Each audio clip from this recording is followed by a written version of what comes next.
During the third millennia, in a strange place known as the United States of America, a war was brewing. Brainwashed Marxist idiots in colleges across the nation clashed with equally brainwashed, anime-obsessed neo-Nazis. Starbucks windows were shattered, Dodge Challengers were totaled, and Muslims realized that rental vans were cheaper than plane tickets. Skinny, anemic millennials from coast to coast were hospitalized with life-changing injuries such as sprains and first-degree burns. And the heroic knights of 4chan rose up to defeat Shia LaBeouf and drive the evil villain into a descent towards a madness the likes from which he would never recover. As the enemies of freedom destroy the cities that raised them, as America begins to resemble an Iron Maiden album come to life, two heroes have risen up to fight against the culture of utter madness and restore sanity the only way they know how, by refusing to take any of it seriously. Mersh. And I said, hey, oi, let's chop your penis off. Oi, can I have me penis back? Why do you have dreadlocks, you white oppressor? Royce Lopez. Always be aborting. A always be aborting. Always be aborting. Breaking news. Breaking news, You're guys. hearing it only on our show first. Apparently Donald Trump has worked out a deal. He will get the wall. Unfortunately, it's going to be a rock climbing wall. Oh, no! The other side's going to be a slide. You climb the wall up and you just lands into a nice, clean, chlorinated pool. And then you immediately get a welfare check. Fucking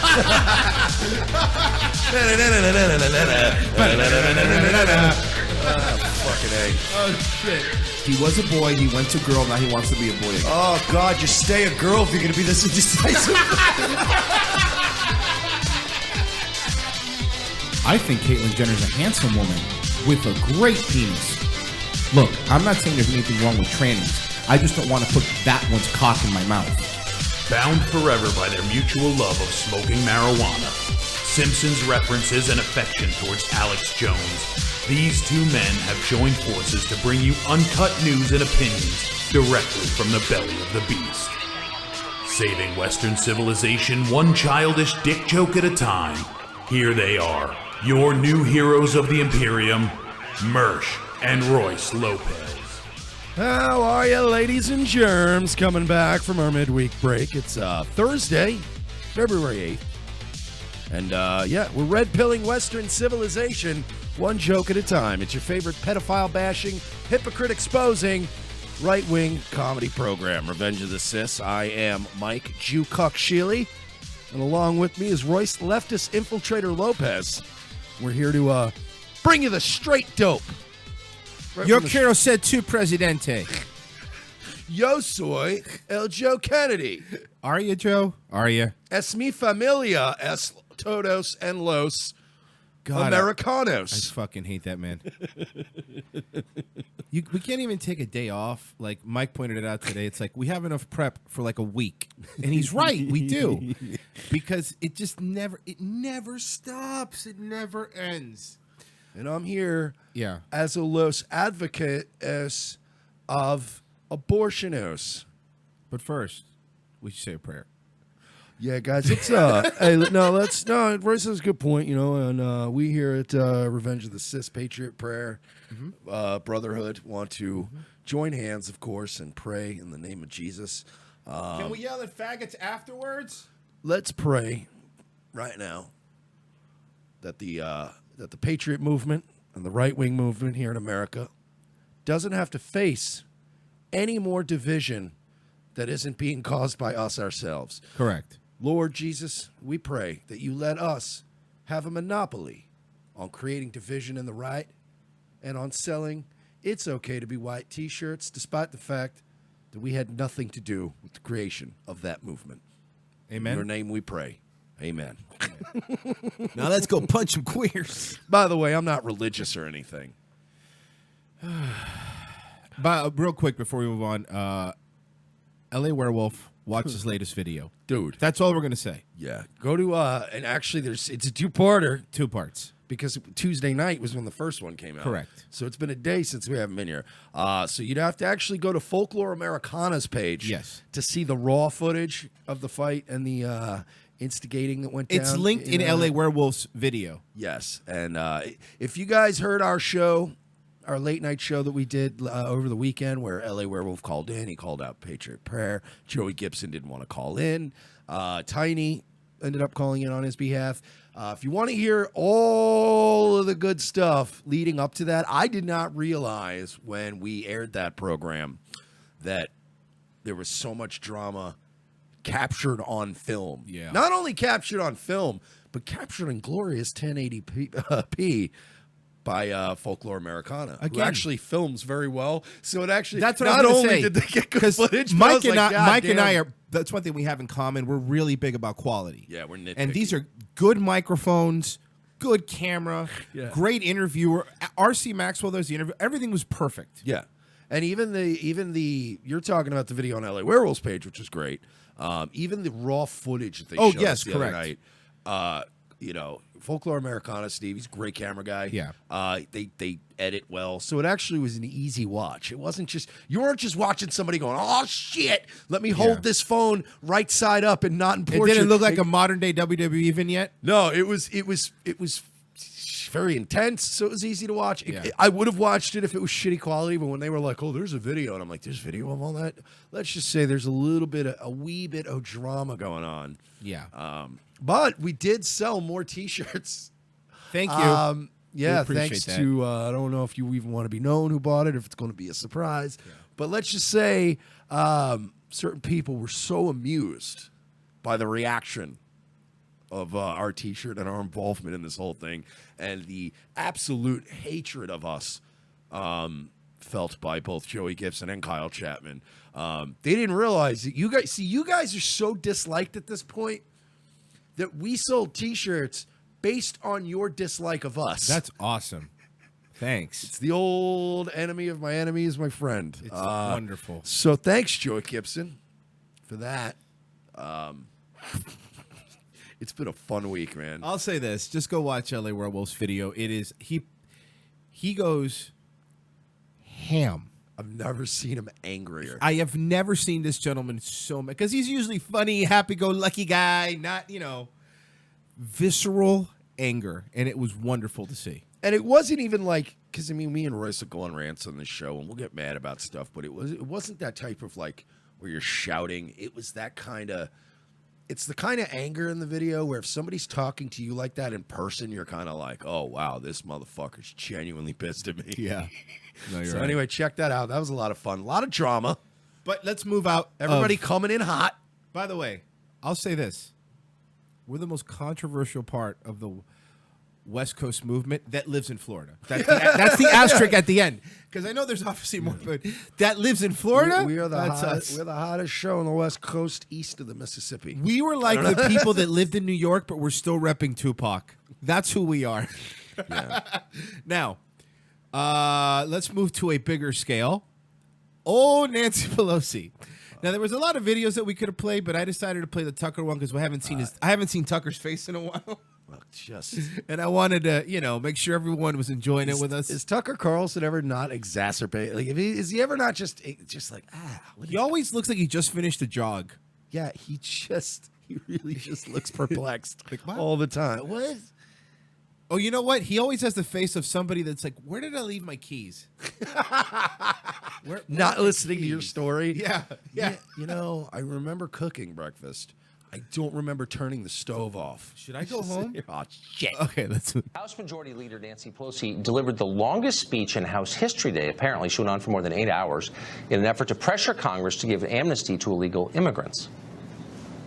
So now, can I say real quick before we even play it? The left is like, you saw that she was there 8 hours. I'm like, oh, so she did what every American does 5 days a week? Yeah. I love the fact that now they are heralding her as a hero for working an 8-hour day. You worked a normal day. And by the way, you get paid a lot to do that easy job. Where basically, let's have Tucker explain. now we have the first Republican president in modern times, the first president really, who is anti-immigrant. Bill Clinton was anti-immigrant. Barack Obama campaigned on sending back people. This ridiculous old corpse stood for fucking 8 hours. Was she wearing the rickety cricket leg brace exoskeleton thing, or how did they prop her up for 8 hours? By the way, that's not even a transition. That's what she looks like now. That's just yeah. That's probably how she looks in all of the 70-year-old and above congressmen's eyes. Yeah, that's probably how they all see everything going on.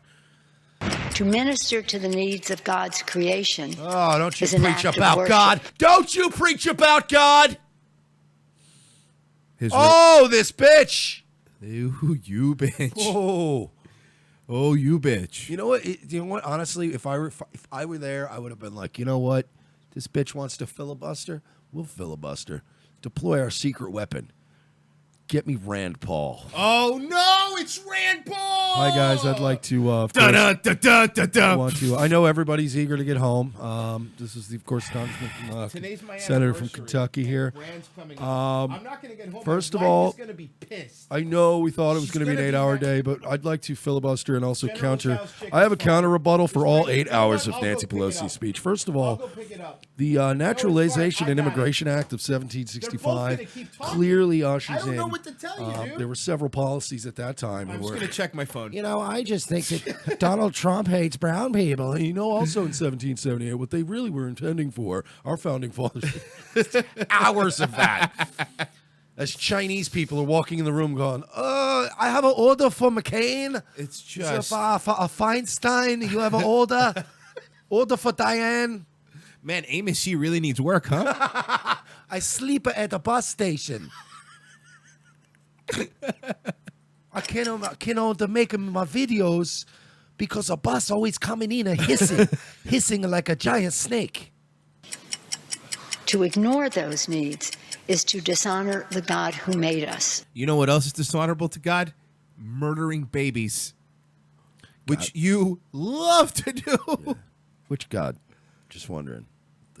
We're not Talmudic one? asking for something off. No. Here's the problem, Democrats, is you're always asking for something. She looks like the drunk aunt at every wedding who's just like, oh, my God, why do we let her give her the microphone? She's too fucked up to be here. Yeah, and she also looks like, because you know deep down she really is, she looks like the drunk racist aunt at every party. You're right. You know, it's horrible ever since they started moving in. She's like a Sherry O'Terry character. The graduation rate at my kid's school has gone down 18%, and you know it's the you-know-who's moving into the neighborhood. And God bless these people. They're not bad people. Anyway, Aunt, this is my boyfriend Jamal. Oh, I thought he was just your friend. No, he's not the help. Off the wall. It is something that is, maybe it is off the wall. Maybe the wall is the issue here. What? Perhaps, Miss Pelosi. I believe it's mayhaps. Mayhaps. Miss Pelosi, we should continue construction of the wall, and then we're going to put you and Feinstein and Schumer and all the other ones into what we call a 15th century weapon known as a trebuchet. Okay. And we're going to fling you over the wall, and then you can be with your dreamers. By the way, Dreamer Crossing shirt. Thanks, Dave Goss. It is amazing. I love that shirt. I'm wearing my Dreamer Crossing shirt. Connecting Right Radio, folks. KHTS Radio. Vote will occur soon after I yield back.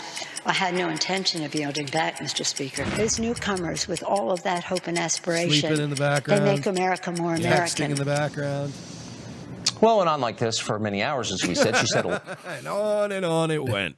A lot of things, but one thing Pelosi said was striking. Listen as she describes how her grandson badly wishes he were of a different race. Watch. I'm reminded of my own grandson. He had a very close friend whose name is Antonio, who's from Guatemala, and he has beautiful tan skin, beautiful brown eyes, and the rest. And this was such a proud day for me because when my grandson blew out the candles on his cake, they said, "Did you make a wish?"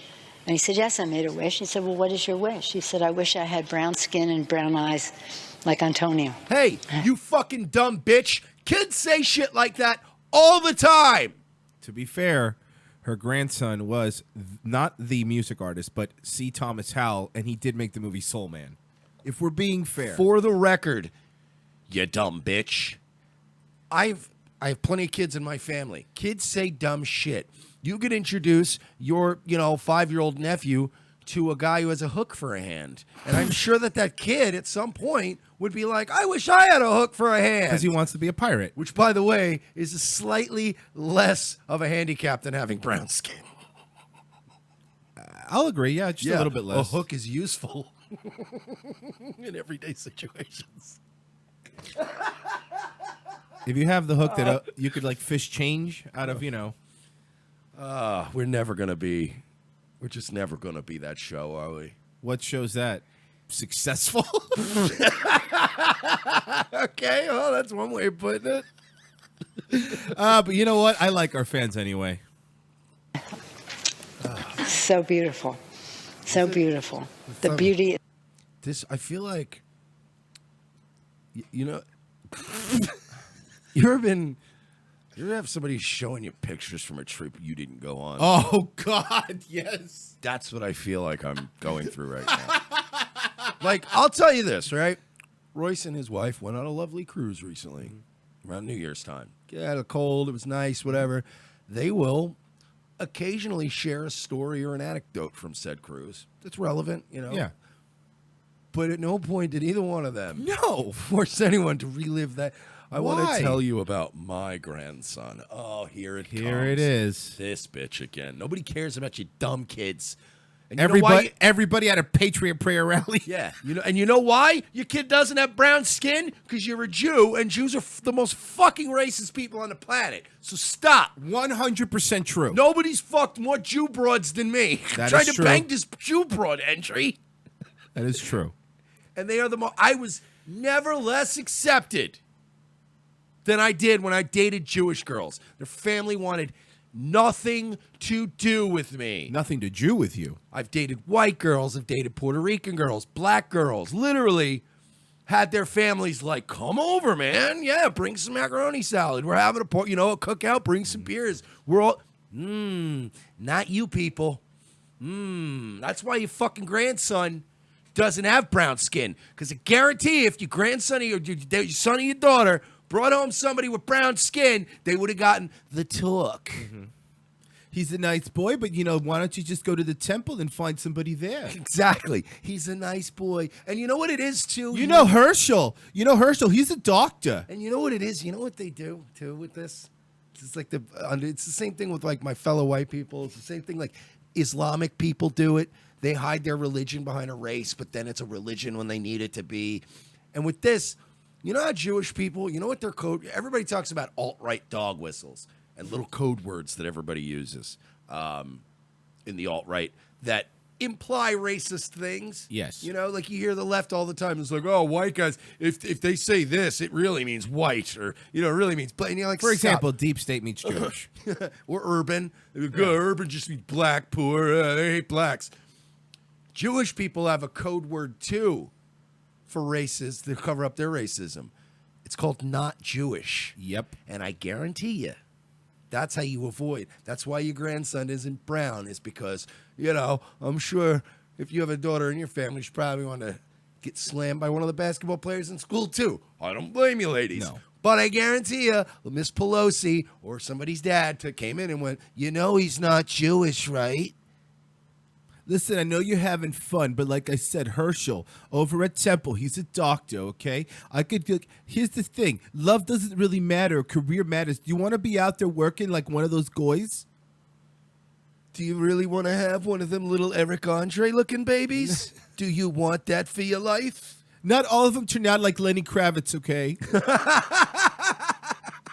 But seriously, do not pretend that you do not use your religion as a guise to be racist. And that's exact. I'll say this. I had a friend when many years through high school, even into my 20s. He actually went to school with a bunch of my friends at University of Florida, right? So I would go up there a lot because my friends were there, and I was going to shitty Broward Community College. But I would go up there because it was fun. You go crash, basically have the college lifestyle without paying for UF. So my buddy was Jewish, this and that. He dated a bunch of different girls. But he ended up marrying this chick who 100% had to convince his parents was Jewish. Like she had to just, she wasn't really Jewish because her dad wasn't, but made her go to temple, made her do everything just so the family would accept her. And I've seen it with my own eyes many, many times. So I don't want to hear it when they come out all of a sudden and pretend like it's cool. No, it's not. When I used to do AC work many years ago, I used to sell AC work, and I used to go to Boca Raton a lot. For those who don't know, Boca Raton is where all the New York Jews come to die. That's where they come. And some Italians. And some Italians, but a lot of Jews. I would go into their home, and they would talk about black people. Because, again, they don't open about it. The Schwarzes? Yes. I was going to say that. The Schwarzes. Yeah. They start moving into your neighborhood. It's like all of a sudden, it's like, I don't mind what the young Mexican man was cutting my lawn, but now it's a black man, and that just makes me feel uncomfortable. That's a real story I heard. I'm not making it up. I heard that story. So to sit here and pretend that this old, dumb bitch is not deep down in her cold Jewish heart racist is bullshit. I'll tell you right now, these Schwarzes, they were, at least the Latinos, God bless them, at least they try. Yes, I've heard that too. At least they try. I'm doing this. Come on, I'm reading. At least God bless them, they try. They come here, they work. Yeah. And they try hard, but you let these other ones come in your house, and next thing you know, you got jewelry missing, things are not where they're supposed to be. I'm not racist. And I'm not saying they took it, but I'm saying that, I let the man into my home, and then things were not where they were afterwards, and I think it's the Dominicans. What it is, you know what, honey? You're not racist, you're careful, and that's fine. You goddamn city folk. I've heard those things, so. Mm-hmm. You're the most low-key racist people on the planet. Yup. You have an ethno-state. Dude, literally, I've been reading my whole life, even before I was kind of red-pilled, I was reading my whole life about, these Jewish, white-collar criminals that would get away. They would get fucking totally caught doing some Ponzi scheme, and then they would just hop over to Israel and be like, "Oy vey, I'm not going back over there." And they always just take them. And we don't do shit about it. So it's like, you guys have that. Right? We're not going to have that, obviously. There's no more white country. That's just not, whatever. Call me black-pilled, whatever. You guys get to be low-key racist, but all of this Marxist bullshit, this leftist garbage, let's be honest, a lot of your top writers on that side of the political spectrum were city folk. Yes. So you get to be low-key racist. You get to have an ethno-state, all this other stuff. And now you want to call us racist for building a wall to keep illegal immigrants out. We're not keeping there's no way to literally keep brown people out of America. That's just not going to happen. There's too many. Correct. There's America. We're all mixed here in America. That's it that we're in. We're trying to keep the welfare taking, come here illegally, never try to become legal. We're trying to get those people out. Okay, the southern border of this country is a risk. Not only a risk for these, again, $94 billion a year. We talked about that on the show that we spend in California, the federal government spends in California on illegal immigration alone. We're trying to fucking patch up that wound, okay, because we're hemorrhaging money. And on top of that, you guys never talk about terrorism. It is very easy for Mohammed John fucking Allah Bing Bong to come to fucking Mexico City than it is to get into Baltimore, and then he sneaks up through the border. All one of these fucking jihadis has to do is shave off the beard and put on a fucking pair of those pointy-toed boots, and they blend right in. We got to build a wall, you fucking bitch. Sorry. It's okay. Rant over. It's all good. All right. Do you want to move over to the audio you cut? Or do you want to do one more thing before that? I'm throwing. I mean, I'm you're prepared. talking about the. I'm sorry. No, I'm still calming down. I'm sorry. It's okay. I didn't even mean to not be listening. The thing you cut that you sent me. Oh, you yeah. want to go to that, or do you want to? I think so, man, because we're already halfway through the first break, and I have a feeling we might end up. I know it's only a 4.5 minute clip. But I kind of want to get into this. All right. Can we set up the Yeah, can you set it up real quick? I have to turn the Facebook volume up. All right. So I get a lot of intel about people that have been on this program in the past or people we've got beefs with. We got a lot of beefs out there. A lot of you guys remember that we had a less than gracious appearance on this program by Mr. AJ Benza. It didn't go well, and it ended up sort of deteriorating into a giant fight between Royce and AJ. And ever since then, we have sort of, people keep us, keep tabs on AJ for us. A lot of bloggers out there and a lot of people, so whatever. So I saw something about AJ Benza, the fact that he was talking about Scott Baio recently. So I was like, let me look into this. So I checked out the recent episode. Do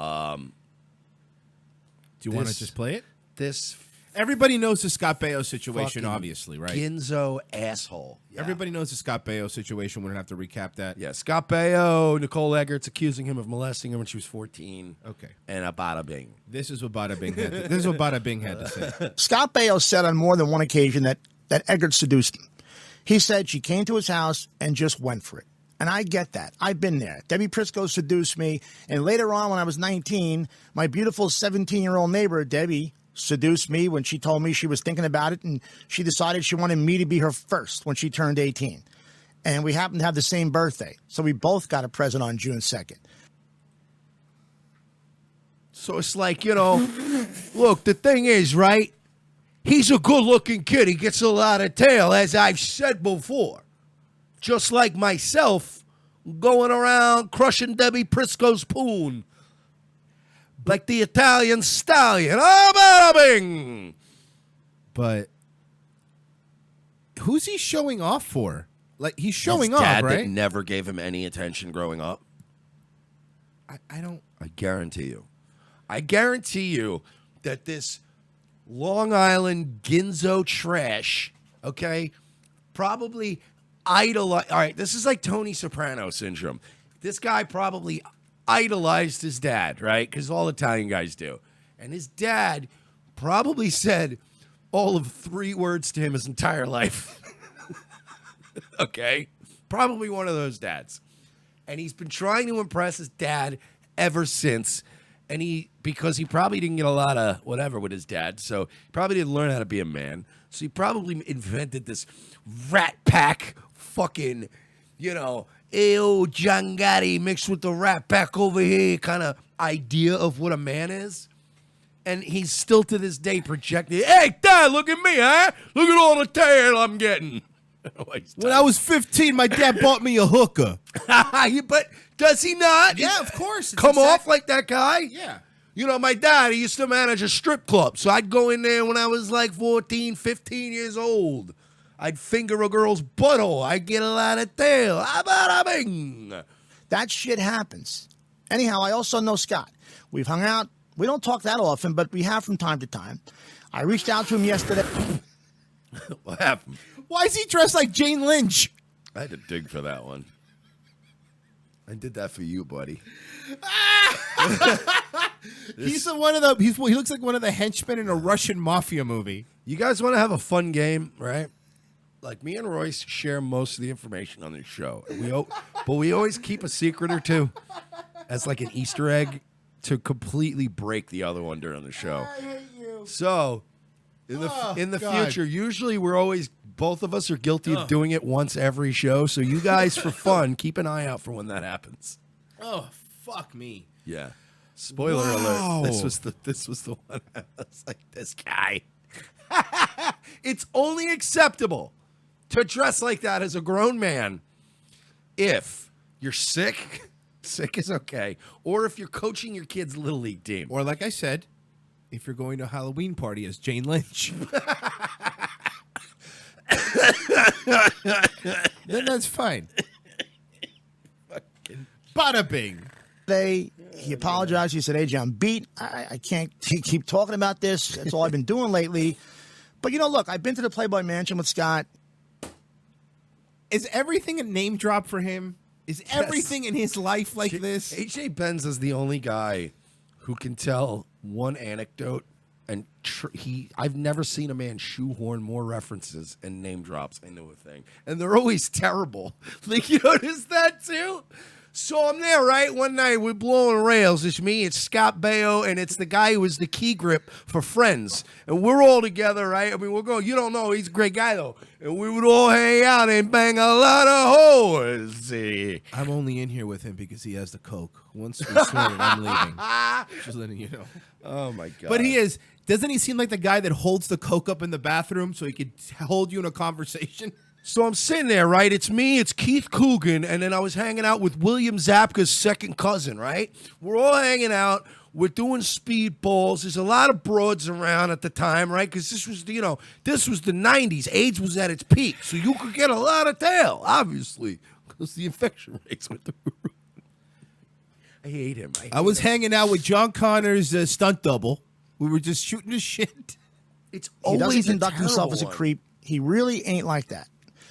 Anyhow, one of the reasons why this whole Nicole Eggert thing is weird is I remember one time on... Is it you're involved in it in any sort of way? So anyway, right, I'm out there, right, and I'm running a train on this broad, right, with my friend Jeff Adams. He was actually the stunt coordinator for Passenger 57.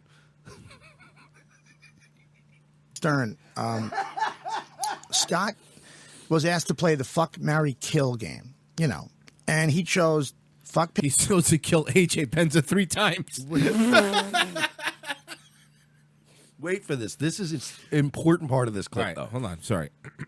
Let me back a little bit. Here we go. Play the fuck.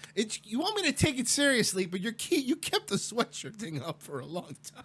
Sorry. It's okay. I apologize. Okay, here we go. I'm going to try to look at his face. Marry, kill game, and he chose fuck Pam Anderson, kill Erica Leniak, and marry Nicole Eggert.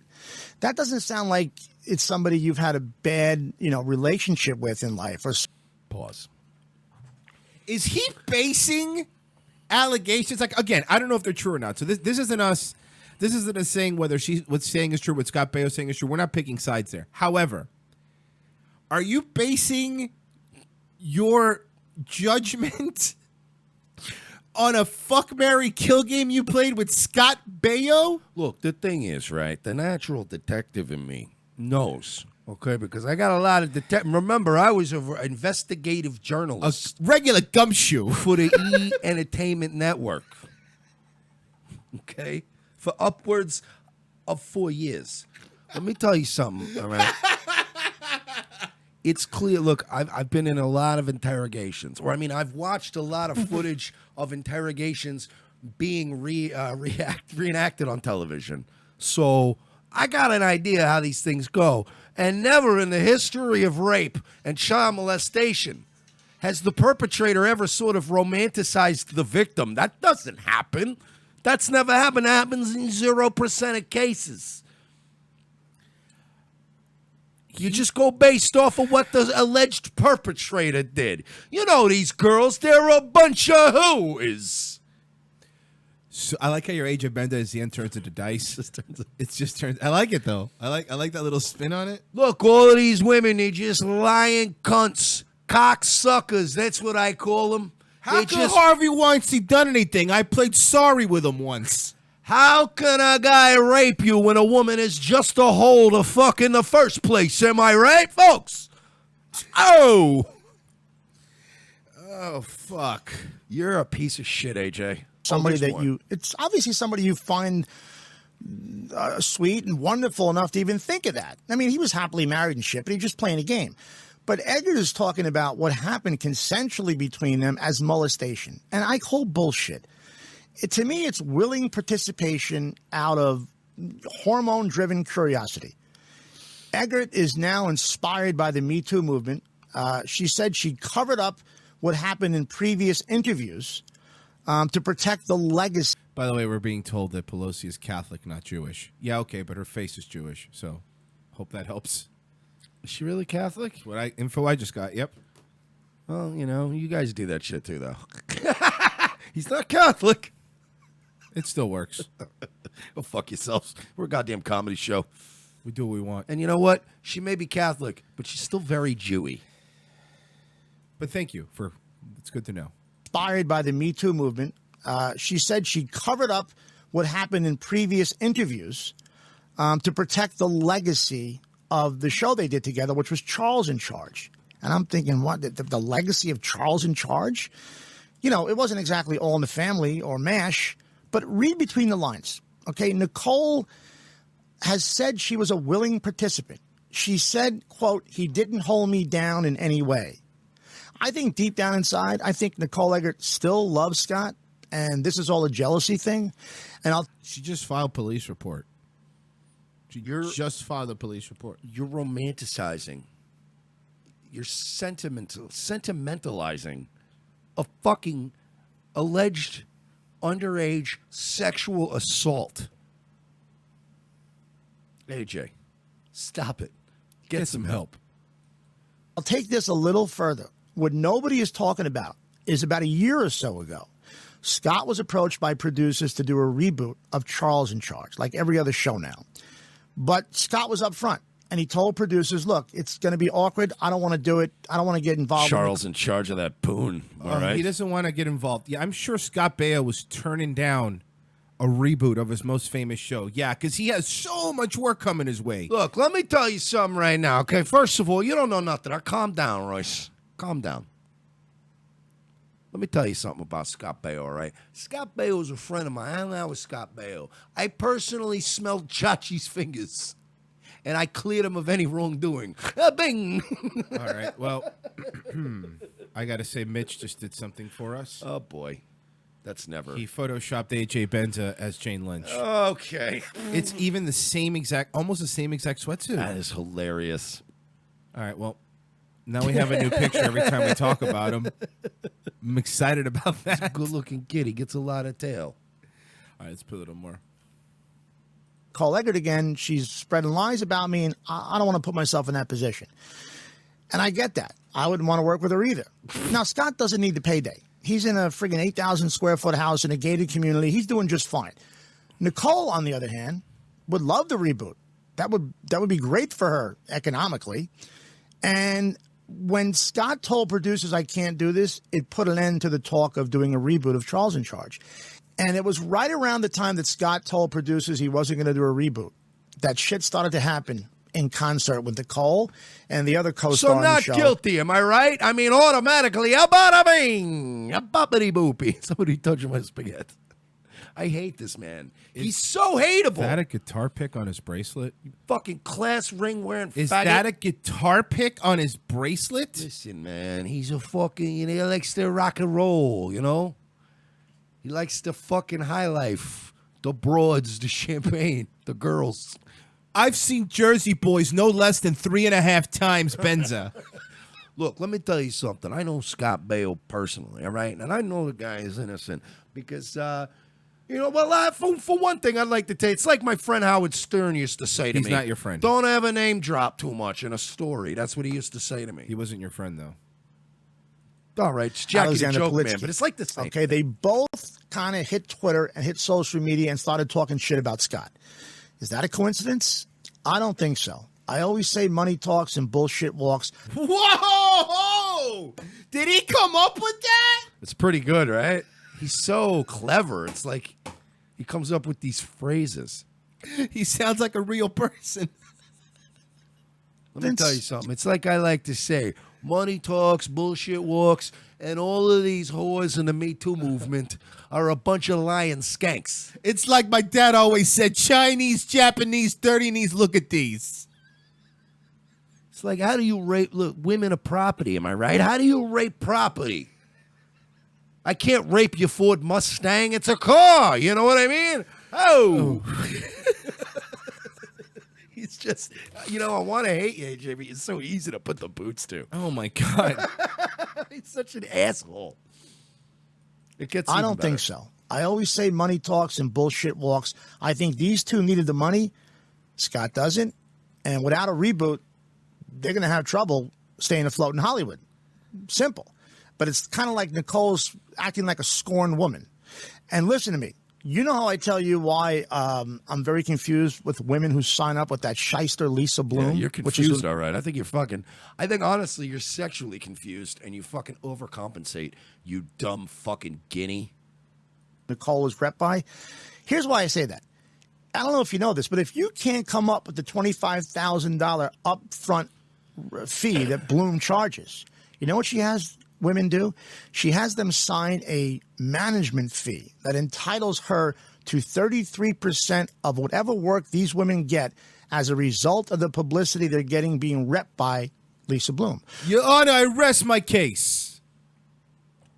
Look, everybody knows that when you sign with a new agent, obviously you are lying about your underage rape. Okay? Everybody knows that. You can believe me. I've seen every episode of Law and Order. I've never met a bitch who wasn't lying right through her fucking smug mouth. I hate this man. Somebody touching my spaghetti. Look, man, Chachi was a good-looking kid. He got a lot of tail. I mean, Joni loved him, right? It was the basis for the whole program. Case closed, Your Honor.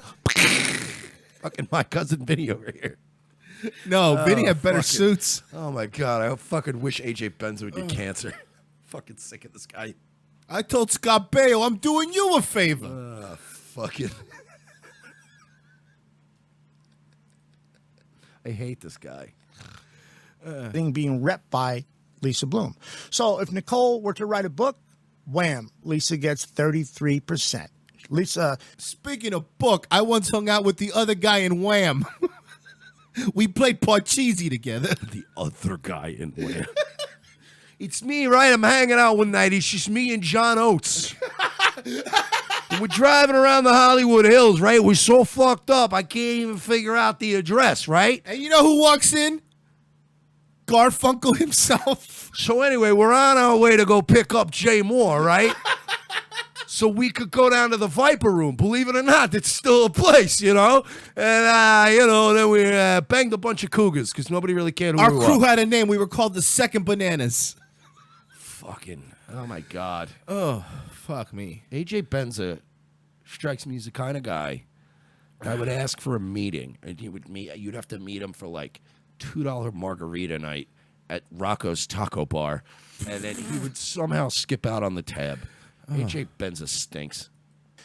if Nicole gets a TV show, boom, 33% goes to Bloom. Anything. And here's why it might have been a really sleazy move for Bloom. Pretty soon, you're going to hear about some producers putting together a Me Too movie. It's already been floated around. Not many people know about it outside of me. Not many people know about it outside of me or Variety or every news organization. Who are you? You're nobody. Stop it. Fucking wrong with you. I think that's the most hurtful thing that's been said about him in this entire like, segment. who are you, Who dude? even are you? Like, what are you about? Oh my God! Could you imagine him trying to go and cover some of these Me Too stories and people being like, hey, did you hear? I hear Jennifer Lawrence is reporting she was sexually assaulted," and he goes to cover the story, and they're like, "Jennifer, I think your dad's here or something." I don't know what's going on. Me Too movie. It's already been floated around. Not many people know about it outside of me. I got to be honest. And they're going to get all these women, a lot of these women who've complained about being molested, they're going to get them all to come forward and tell their stories in a movie. So, whatever Oh my God, that sounds so boring. Nicole was going to get or is going to get to appear in that film, Bloom gets 33%. Charles in charge? More like Bloom in charge. Yeah, right? Am I right? Charles in charge, more like these fucking skank broads making up rape charges and whatnot. I wish I could tell you guys stuff I get But sometimes. we can't yet. But we will. So what we're saying is, I can say this. okay. I can tell you this. Since we, I don't want to, I'm not going to get too in depth back into this, but you guys know we got into it with Joey Gibson twice now, Patriot Prayer. I can say that if this information I'm working on comes through, he is even dirtier than any of us ever thought. That's all I can say. It's not confirmed yet. Waiting on evidence. but this is fucking huge. But we don't know. Not yet. This is the second time I've heard this, and we've been working on something. And I just got another text, and I'm like, why can't people get... Guys, from now on, when you guys come to us with stuff, have the fucking shit ready. Don't fucking go, oh, this happened. Oh, cool. Get me some screenshots. Oh, well, I got to get home from work and do that. Why are you fucking around Facebook commenting then? Get us the information. So. Sorry. It's okay. One more thing that I want to play before we go to break. Oh, yeah. Oh, yeah. I watched this whole video. Yeah, I got it. I'm totally popping the collar on this. Mike found this. This is 2008. This is at a Ron Paul. Ron Paul was at a libertarian event. This is so obscure that Jeff Ray didn't even know about it, and that guy spends all day reading this kind of shit. So apparently, well, how about we just play it because people don't see the top part. Yeah, this is from a Ron Paul speech. I'm just going to play it when he's campaigning. Okay. Representative Ron Paul of Texas. He speaks to the Robert Taft Club in Virginia about conservatism and American foreign policy. It's about an hour. This is Richard Spencer. That handsome young man looks very familiar. Richard Spencer introducing Ron Paul. A younger, and I dare I say gayer Richard Spencer. He is flamboyant almost is the word I would use. He was not flamboyant. He was not hiding his power levels as well back then as he has now. At this point, he was a power bottom, if I had to guess. Right. I'd like to thank everybody for making it here. How good is the champagne, am I right, boys? Yeah. All right, so let's play Milo's alter ego. Particularly first-time members to Robert Taft events, I invite you to visit our website and see some of the interesting things we have coming on later in the year. We have some interesting things. So visit our website. We have like so many things coming up. No, not Ronnie, boy. It's so many things. I love Ron Paul, by the way. But at this point, do you think Ron Paul? 2008. I don't think Ron Paul knew what he was. Oh no, of course not. And this doesn't establish any connection other than somebody said, "Hey, Ron Paul, will you speak here?" And he's like, "Sure, whatever." Also, I don't think this was not National Policy Institute. This was not White Identity. This was a much different, I think, political animal in Richard Spencer back then. So, but it's just a weird thing, and it was like, what? We play a little bit more. I have to because I like hearing when Richard Spencer just lets his freak flag fly. He's charismatic, man. Before we begin, I'd like to thank the other members of the executive board, Dan McCarthy and Kevin Deanna and Marcus Epstein, who actually founded the club just around a year and a half ago. And their tireless efforts are invaluable. Thank you.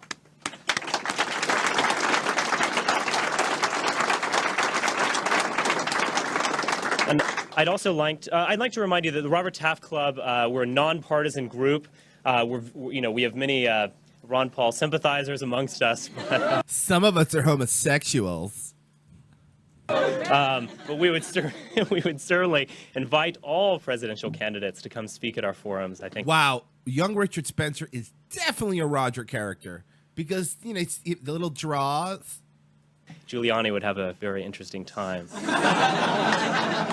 But I'd like to give a special thanks. Let me tell you something about these Italians. They're not even white. You know what happened with the Moors, right? They came over and they conquered southern Italy, and then they made them all half black. They were all halfsies. Now let me introduce Ron Paul. He doesn't have a chance in this election, am I right? But God bless him for trying. Just a little more. Just to the Ron Paul 2008 staff, particularly Amanda Lee, Jesse Benton, Jeff Frazee, and Justine Lamb, who worked with us the whole time. Thank you.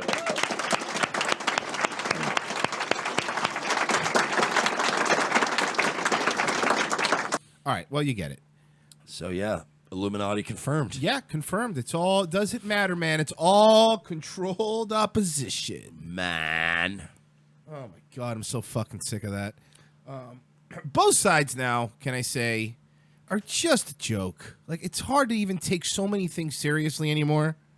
You know, especially with the thing that we want to talk about and that we can't. Like, it's just, you know how people tell you the more you know things, the sadder you get? Doing this show, we've gotten a lot of connections, so we learn a lot of things. And the stuff we don't say unless we can, confirm it and all that. But the more you know, the more you're like, why? Why any of this?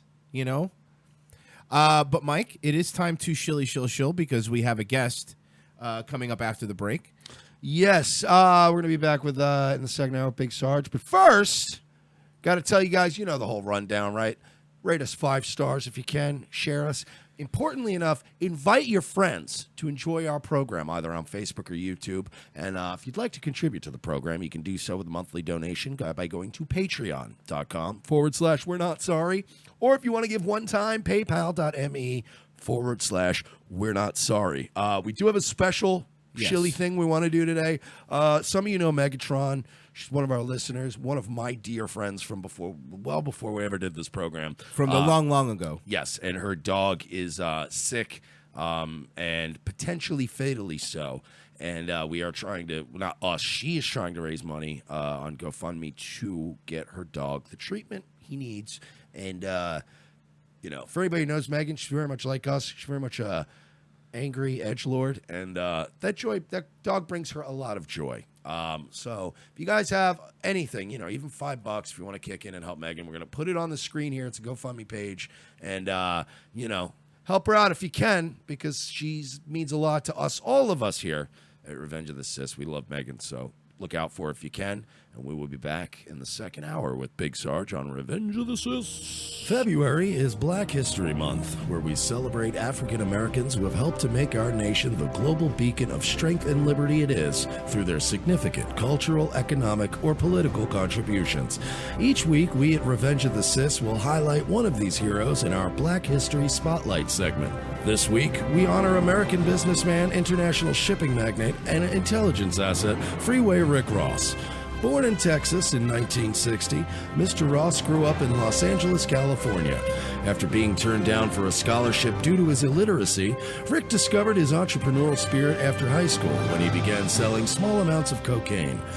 Eventually, he built up an empire that spanned from coast to coast, shipping massive amounts of cocaine across the country and at some points earning up to $3 million per day. Earning the nickname Freeway Rick, Ross made cocaine so widely available that crack cocaine became much easier to manufacture and led to the rapid rise in its use across America's inner cities. While lining his pockets, Freeway Rick also helped enrich the pockets of the American intelligence community, notably the CIA. His influence was felt as far as Latin America, where the proceeds of his cocaine empire helped to fund disastrous coup attempts throughout the continent during the Cold War. As part of our Black History Month Spotlight series, we at Revenge of the Sis salute you, Freeway Rick Ross. Your greed, contempt for books, and willingness to sell out your own people while lining your pockets makes you as American as apple pie and baseball. By teaming up in the Reagan era with the CIA to destroy millions of lives across 2 continents by weaponizing one of the most dangerous and addictive drugs in history, you have earned your place in the annals of Black American history. 4-pound, retarded, premature babies across this great nation salute you, and we at Revenge of the Sis thank you for your service.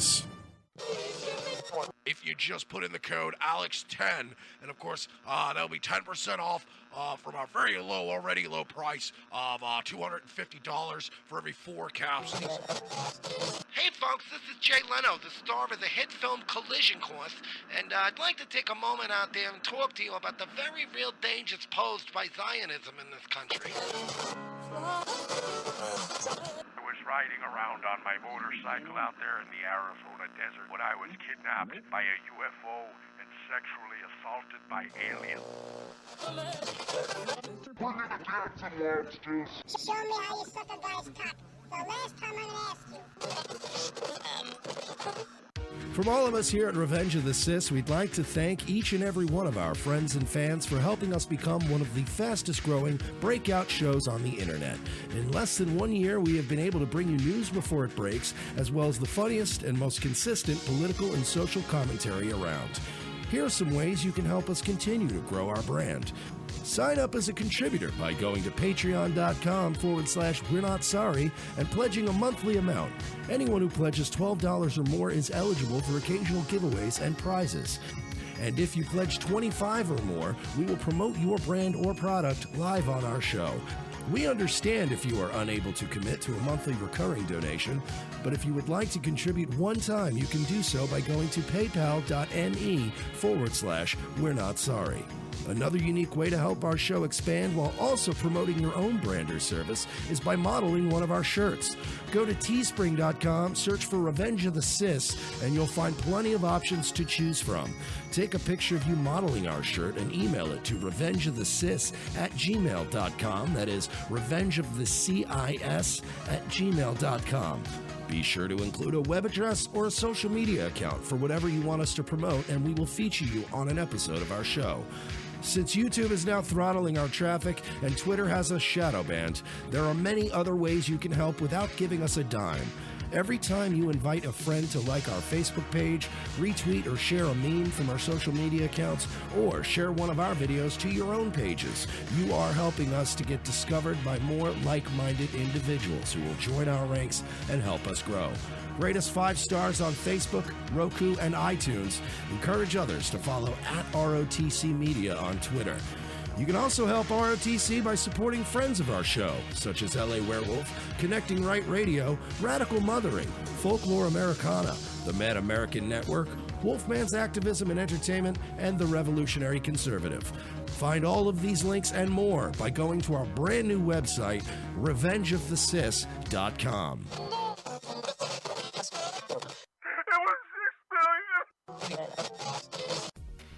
The most exciting 2 hours of television is back with an all-new Revenge of the Sis. As Royce and Mersch continue to track an international deep state pedophile ring, their journey to the nation's capital is put on hold as Orlando's best police cops receive a cryptic message from an old colleague. It's a message from my old partner. He needs to see us in Los Angeles right now. Says it's related to our case. Do you trust him? As much as I trust you, partner. What's to know then? A detour from their original investigation finds these no-nonsense detectives in the middle of Hollywood. Thanks for meeting me. We can't talk long. They're probably following me. Who's following you? The Podesta brothers. They've got eyes everywhere, Lopez. Now trapped between deep state globalists and the Hollywood elite, Lopez and Mersch are on the case. They're no longer avenging Orlando. They're saving America. And this week, they're taking on Pedowood. I've been working this case. This Dan Schneider guy, producer at Nickelodeon, he's into kids. Or feet. Or kids' feet. Yeah, the iCarly guy. How do you know all this? Thanks for meeting me. No problem, Miss Bynes. This is Amanda Bynes? Jesus, she looks terrible. Dude, she can hear you. Watch this week as the web grows bigger, the case becomes more complex, and more older model cars get wrecked and plenty of nameless extras get shot. This week on an all-new Revenge of the Sis, followed by Nazi Lawyer. USA, hotels don't have Netflix. Do you like pranks, guns, and jokes about retarded people? Well, so do we, but odds are your liberal snowflake friend doesn't. How would you like an easy, cost-effective way of screwing with that friend anonymously without losing your Twitter account? Guns for Tards is the perfect way to trigger SJW anonymously through the mail. For a low fee, your target will receive a beautifully designed professional mailer from our fictional Guns for Tards charity, containing a thank you letter for their donation. They'll be led to believe that money was donated in their name to a charity that advocates Second Amendment rights for the mentally handicapped people in their area.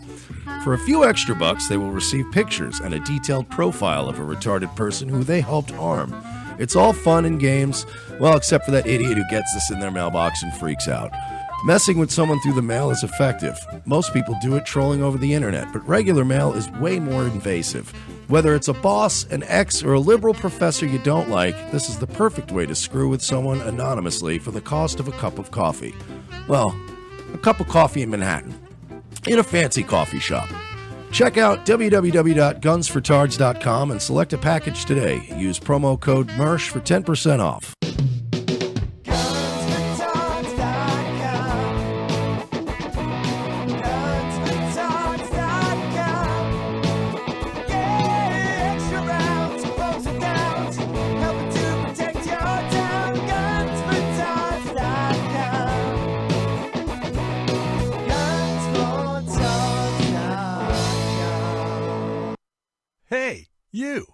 That's right, you.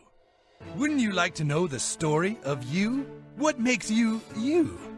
DNA and Me is a genetic service that can help you find out exactly who your ancestors were. You might be surprised. I thought I was just a standard white guy, but DNA and Me showed that I'm actually 4.2% Cherokee Indian. Turns out I'm not totally white. I'm also part Northern Asian and even some Kurdish. I'm a victim of oppression. I used to get in trouble for always using the N-word, but with DNA and Me, I found out that I'm 2.1% black. Morning, Steve. Sup, nigga? The test is easy. Simply swab the inside of your mouth and send it into our labs. People made fun of me for being French. DNA and Me showed I was 8% Navajo. Nobody's making fun of me now, or my people, who were victims. I'm 13% victim. I'm 21% victim. Order now and find out if your friends should be more sympathetic towards you. DNA and Me. Are you in? Hell f***ing yes, I'm in. Second hour, Revenge of the Sis. Thanks for staying with us. That was a really fun first hour. A lot of laughs were had. Boy, did we have some fun, huh? Second hour, though, we do have a guest. And, Mike, if you want to set that up, I'll get him on. Yes, we are going to be joined right now by telephone, of course, Big Sarge. He's a good friend of our show. He's been on before and hosts a Big Sarge show. And also, I believe now he's in, it's called No Apologies Broadcasting, if you want to look them up on Facebook as well. Does a big Saturday night show. He's always got a lot of guys. What's up, Sarge? Hey, what's going on, man? What's up, man? How you been? Good, good. How are you?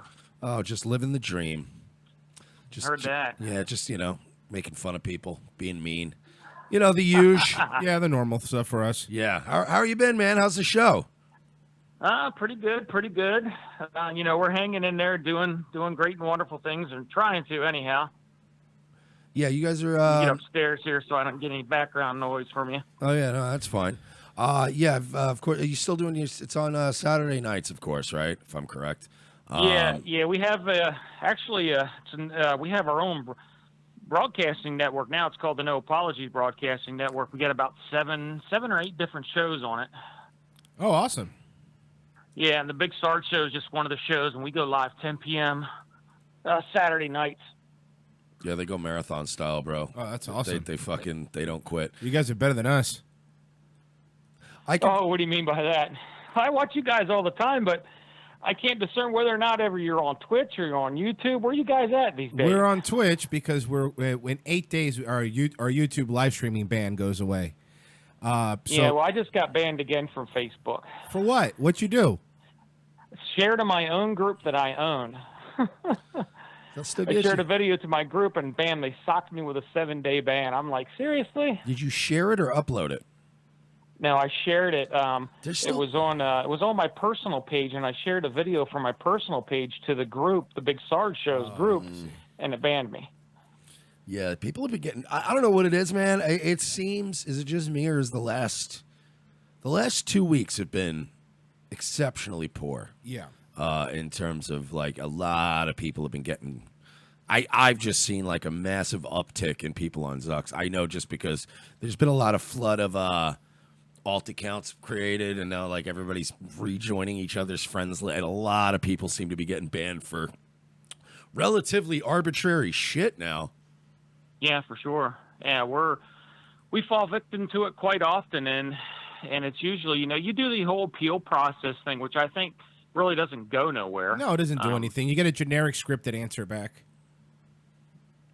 Yeah, I mean, it's ridiculous. I mean, I get it, they're a private company, they can do whatever they want, but their platform for their company is freedom of speech and dialogue between everybody and this and that and sharing ideas and being creative, and they're doing nothing but censoring everybody.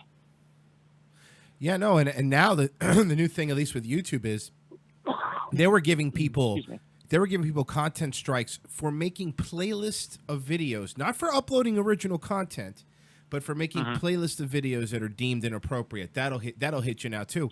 As a matter of fact, in the middle of our show today on Twitch, I got a message saying, "We updated the Twitch community guidelines. Click here to learn more," which means I don't know how long it's going to last here. Oh, wow.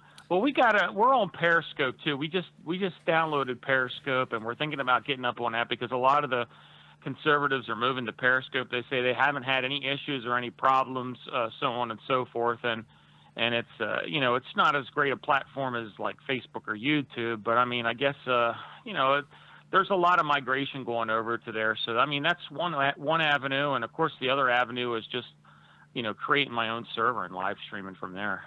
Yeah, but that's the point though. For just conservative talk, they really fucking sandbag you. Like it's you have to really go out there. Like you can't escape anywhere because Periscope, yeah, sure for now, but Twitter owns Periscope, and Twitter's fucking terrible too. And yeah, they certainly are. And that's the thing. It's like it's what's overstated a lot, and we say it a lot is what happens to the bigger shows like recently Crowder, whether you like him or not, he was popped for making a Mr. Rogers parody from live streaming, for example, and stuff like that. And that's the kind of stuff that Twitter does. Twitter too, but YouTube does to bigger shows. But the problem is the way they're getting, and we're finding out with the mass, forced unsubscribes. Once you start growing just a little bit, they don't like it. For example, our YouTube 30-day ban came exactly 1 day after we reached eligibility to have a super chat. It was really weird. Oh wow, that's crazy. Yeah, so we've spent we've been around for 5.5 months now, and we've spent almost 3 of it in a Facebook jail where we can't YouTube jail where we cannot live stream. This is episode 77. The last one we did on YouTube was episode 39. Wow. And see, I mean, but where else can we go? It sucks that unfortunately the leftists have the monopoly on it right now. Oh yeah, no, they do, and that's why we use YouTube, and that's why you have to use Twitter, because what are the options? I mean, you could go to Gab and yell at a wall, I guess, but it's not, no one's really looking at that. Unfortunately, if they control it, and like you said, their business, they could do whatever they want. But even for me, it gets really dicey territory when the people that are literally became a verb on how people get information control the information. That's weird. Right. It certainly is. And I mean, like we started doing this, like I said, when I had cancer, I started doing this as a hobby just to, forget about the side effects of the chemotherapy, and it blew up. And it just so happens that as soon as we started getting big, Facebook just started attacking us. I mean, it was, I swear to God, as soon as we hit that 500 like mark, that's when they started this, banning us for stupid stuff, or a video would disappear, or a link would disappear that we just, something like that. And it was just, it's ridiculous. Yeah. And it doesn't even work. Like, we don't even feel any safer just being leveraged across platforms, because even that, it can come very quickly. I mean, look what happened with, after Charlottesville, whether you agree or disagree with those people, a lot of them were deplatformed across multiple platforms within like 2 weeks, and it was just bam. And that's hard, because then, for us, it's like, all right, fine. What are you going to do? You're going to fuck us over on YouTube? We'll just go over to Twitch, and we'll tweet, and we'll write on Facebook, and we'll message people, and we have Discord. But what happens when they zap your Discord server and everything, and everybody's just kind of back to square one? I've said this 1,000 times. If the conservative folks and a lot of the alt-right folks ever were semi-organized and decided that they wanted to just leave Facebook and delete everything, Facebook's stock would plummet. Oh yeah, it would. But see, the thing is that again, no one's going to do that. Some people say they're going to do that, but that would never happen. Because here's my reason why. And because, yeah, sure, it's easy to say that, but you're asking a lot of people to go, I can't see pictures of my grandchildren anymore. Like, no matter how much you hate Facebook, boomers aren't going to get behind that. Yeah, my Facebook account is 11 years old now. I'm not trying to fucking delete that shit. Yeah. I panicked when they permanently deleted it. And I thought they told me I was never getting it back. And then I guess, my NSA handler who watches my account, Glenn, made a phone call and was like, no. Oh, you got Glenn too? Yeah, he's a nice guy. He sends me a gift basket every year. Yeah, how's his wife? I know she was sick for a while. She's getting better. Yeah. Okay, but no, I actually, it's funny you should mention that, Mike, because during one of our shows last week, they deleted my account too for like 15-20 minutes, and I was like, holy shit, what the hell did I do? And I had to give them like a picture and show them it was a picture of me, and had to prove it was me and all this other stuff. I'm like, luckily 30 minutes later it came back, but it's like, crap, you got all this stuff associated with your main account, like my network and my videos and everything. I mean, if they do cut it down, you're right. It's a huge detriment to who you are. Yeah, and it's even worse, but it's even creepier when they do that to you and you give them your ID and then they go, okay, and then they tell you, this is what they did to me after I identified myself. They still suspended me, and then they actually suspended my account for permanently, and they got rid of it. They deleted it. And I got an email, and I still have it to this day, where they said, and I quote, "We will not be reactivating your account for any reason." And it was all about how I violated the terms of service and shit. And then a couple weeks go by, and Royce was the one who sent me a message. He goes to my alt account, and he goes, "Have you been on your regular account?" I'm like, "No, that shit is gone. It's nuked." And he goes, "I'd try to log in if I were you." And I logged in, and that shit was there. He's like, "Yeah, you're showing up and everything." And it was just very odd. I never got an email. It was not within it was even before the 30 days was up. It just suddenly one day was like, just powered back on. And I'm like, yeah, nice try, feds. Yeah. But that's why I don't know. I've gotten to the point now where, I cringe to even try to post anything, for fear of getting banned. Yeah, no, absolutely. I mean, I can't tell you how many times I've typed something and I've deleted and I go, this joke isn't worth getting another 30 days. Like, seriously. And it's sad. It's sad because it's weird, like, kind of we're being conditioned to censor our own free speech. Like, we're being conditioned to go, this isn't worth it. This isn't worth saying. I shouldn't say this and not because I'm like, I don't want to be a rep. No, it's because I use Messenger to talk to my family. And, again, you're on there to see, it's Facebook, and it's you're like, is this worth not having to use my alt account? Dude, I went to New York twice last year. Okay. Both times I went to New York, I was on a Facebook suspension on my main account. So I had my alt account, but that's not going to, like, when you're in town and you want to see people, that's not a fucking account you use. That's my Nazi shitposting account. You know what I mean? Like this. So it's like you have your fake shitposting account that you make, and then you get relegated to it, but you're like, I don't have any of my normie friends on here. Like, how am I going to go out and have a beer with them? Right. Speaking, I mean, it's basically self. I mean, if you think about it, it's basically you're self-indoctrinating yourself inadvertently. Yep, that's a good point. Yeah, and you're submitting. You're submitting to their will. Now, you and I were talking about something on the air, off the air, but I don't know if you want to talk about it on the air. I was going to bring it up. Talk about anything. It's Big Sarge, man. Okay, well, I'm just making sure. But yeah, you are now getting into it with the NPI. Yeah, I went to an event. Oh man, let me tell you what. Like, we have a motto, or during our intro, we always say we survive attacks from the left and the right. Well, I proved that point today 110%. The leftists can't say, hey, we're the right. We don't ever see the right attacking you. Well, they're attacking us now. But anyhow, I went to this one event. This local guy, I really liked him. And we don't usually endorse any candidate, but I'm pretty heavily involved in the political scene here in Pennsylvania. Okay. And we're trying to keep it red, of course. And so I went to this guy's event, and I had a great time. I loved everything that he said, and I asked him some hardcore questions, which, we posted the videos of it as well. I mean, I didn't let up on the guy, and he hung in there. He answered the questions, and I felt energized. I went to a little rally with this guy who, there's no big backing. He don't have any lobbyists backing him or anything like that. And he's a constitutionalist, yada, yada, yada. And I felt great after. I've never went to somebody's, little campaign event and felt great afterwards. So I come out and I say, hey, I love this guy. He's great. We should vote for him. And then immediately I sent a message to one of my friends, and I didn't realize that Evan McLaren was in the same group that we were in. It was a group chat, and on Facebook, how they have the group chats. Yeah. Mm-hmm. And for those of you that don't know, Evan McLaren is the director of the National Policy Institute. Yeah. He's the executive director. One of Spencer's guys. Yeah, one of Spencer's guys. Yeah, he's actually his right-hand man. And anyhow, I was writing to two friends of mine that were in the group, and I didn't realize Evan was in there. And I said, hey, this Lewis guy, I really like him, blah, blah, blah, blah, blah. And then Evan just started lambasting me. And he's like, well, this guy did this and he did that. I'm like, okay, well, that's between you two. It doesn't have anything to do with Big Sarge. And ever since then, it's on the front of my personal Facebook page.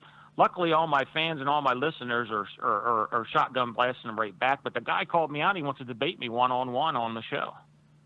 I mean, I would take it. Yeah, take it. You'll destroy him. Yeah. I'm going to. I'm going to destroy him. Yeah, you could ask questions like, is Richard Spencer controlled opposition? Why was he the last account to get unverified out of all those alt-right accounts? Why is he actually a gay man? Things like that. Things like that. Well, yeah, too. Plus, you got to get him on now, too, because that's 2018, man. It's all about internet blood sports. That's the new thing. Yeah, it certainly is. Everybody wants and to I'm fight like, him. So I guess we must be doing something right, man. I guess we must be doing if we're getting attention from over that way. So, I invite it, and everybody's like, my friends are like, Dave, Dave Martell. He's a good buddy of mine. Yeah. He's like, oh, watch out for these guys. They're crazy. They'll troll you. That's they'll the do pot this. in the And kettle. I'm like, I don't give a shit. Let them troll me. I said, it gives us numbers if they troll us. So come on, troll. I don't give two shits. Yeah, when Dave Martell calls somebody crazy, they're crazy. Yeah. And I take a lot of merit in what Dave says because Dave's a pretty intelligent guy. Oh yeah, he is. And, Dave is a great we guy, love Dave. and he's a smart guy. But if Dave ever called me, and said, "Watch out, this guy's crazy," I would go, "How dare you?" And I love. Well, that's what pretty much I said. Martell is I said, one of my you just favorite said the people. wrong thing. Yeah, but I'd be like, listen here, pot in the kettle situation. You fucking. So I guess there's going to be an ongoing feud now between the Big Sarge Show and MPI. So. Oh, well, isn't that nice? Bring it, don't sing it. That's all I got to say. You guys should debate, and if you need moderators, we're here. We're happy to moderate that. That sounds fun. Yeah. That actually might be a good idea. I might have to get with you guys. Yeah. That might actually be a great idea. Don't worry about it. We're going to absolutely side with you, but he doesn't need to know that. Yeah. Well, I mean, I don't, again, I wouldn't want anybody to pick sides We're or anything joking. like that, But still, I mean, you guys, I would love to have you guys. I mean, shit. I mean, Mike come on the show a couple times. I talk to Royce all the time as well. Yep. On Facebook. So yeah, I mean, shit. Yeah, maybe that's a good idea. And I believe in the whole collaborative effort type thing. I think more shows should do that.